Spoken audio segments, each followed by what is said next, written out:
মুন্সিগঞ্জের শ্রীনগরে ইউনিয়ন বিএনপির উদ্যোগে কর্মী সভা অনুষ্ঠিত হয়েছে। মঙ্গলবার বিকেল ৪টায় উপজেলার রাড়ীখাল উত্তর বালাসুর এলাকায় ১ নম্বর ওয়ার্ড বিএনপির অঙ্গ ও সহযোগী সংগঠনের আয়োজনে এই সভা অনুষ্ঠিত হয়।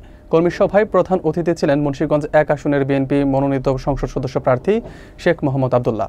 সভাপতিত্ব করেন ওয়ার্ড বিএনপির সভাপতি সাইদুল ইসলাম জাবুল। বিস্তারিত থাকছে খাদিজা আক্তারের প্রতিবেদনে। মুন্সিগঞ্জের শ্রীনগরে ইউনিয়ন বিএনপির উদ্যোগে এক কর্মী সভা অনুষ্ঠিত হয়েছে।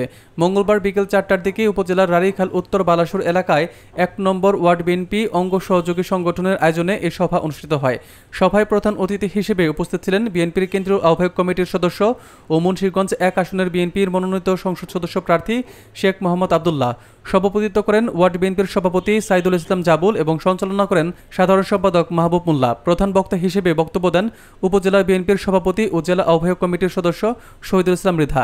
এছাড়া বিশেষ অতিথি হিসেবে উপস্থিত ছিলেন জেলা বিএনপির সদস্য আব্দুল বাতেন খান শামীম, সাধারণ সম্পাদক হাফিজুল ইসলাম খান ও উপজেলা বিএনপির উপদেষ্টা মানিক মাতবর। সভায় আরও উপস্থিত ছিলেন উপজেলা বিএনপির সাংগঠনিক সম্পাদক ফারুক মুরল, দপ্তর সম্পাদক শফিউল আলম খান আজম, যুবদলের আহ্বায়ক জয়নাল আবেদিন মৃধা জেমস, ইউনিয়ন বিএনপির সভাপতি শহীদুল ইসলাম কারাল সহ অঙ্গ ও সহযোগী সংগঠনের নেতাকর্মীরা। বক্তারা আগামী জাতীয় নির্বাচনকে সামনে রেখে দলের তৃণমূল শক্তিশালী করার আহ্বান জানান। এখানে উপস্থিত আমার মা ও বাবারা, ধানের শীষ মার্কায় ভোট দিয়ে জয়যুক্ত করে আমরা সংসদে পাঠাবো ইনশাআল্লাহ। দিন পরে একটি নির্বাচন পেয়েছি। এই নির্বাচনের জন্য সকলেই যার যার মতো করে কষ্ট করেছেন, নির্যাতিত হয়েছেন। যেহেতু সামনে একটি নির্বাচন, আপনাদের সকলকে অনুরোধ করব এই নির্বাচনকে প্রত্যাশী অনেকেই ছিল।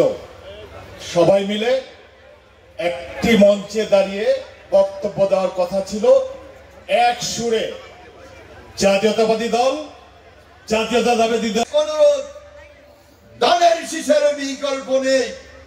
ধানের শীষের ভোট দিবেন, দিয়ে মানুষের অধিকার প্রতিষ্ঠা করার জন্য, ভোটের অধিকার প্রতিষ্ঠা করার জন্য, আমাদের স্বাধীনতা রক্ষা করার জন্য, মানুষ ধর্মের যার যার ধর্ম শেষে পালন করার জন্য, হিন্দু মুসলিম বৌদ্ধ খ্রিস্টান আমরা যেন সজাগ থাকি, কারণ এখনো বহু ষড়যন্ত্র চলছে।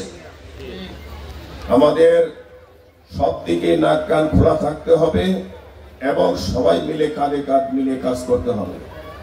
আমাদের বিশেষ করে মা বোনরা, আপনারা পারেন প্রতিটা আনাচে কানাচে আমার যেসব মা বোনরা এখনো আসে নাই তাদের নিকট এই ধানের শীষের সালাম পৌঁছানোর জন্য, আপনাদের প্রাণপ্রিয় নেত্রী দেশনেত্রী বেগম খালেদা জিয়ার সালাম পৌঁছানোর জন্য এবং আমাদের ভবিষ্যতের বাংলাদেশের প্রধানমন্ত্রী দেশনেত্রী দেশনেতা এই দেশের ভারপ্রাপ্ত বিএনপির ভারপ্রাপ্ত চেয়ারম্যান তারেক রহমানের সালাম দিবেন এবং সাথে সাথে আমারও সালাম দিবেন। সবাই যেন ধানের শীষ প্রতীককে সামনে রেখে আগামীতে ভোট দেওয়ার জন্য সবাইকে অনুরোধ করবেন। তাহলে যদি আমরা বিপুল ভোটের মাধ্যমে ধানের শীষের প্রতীককে জয়যুক্ত করাইতে পারি।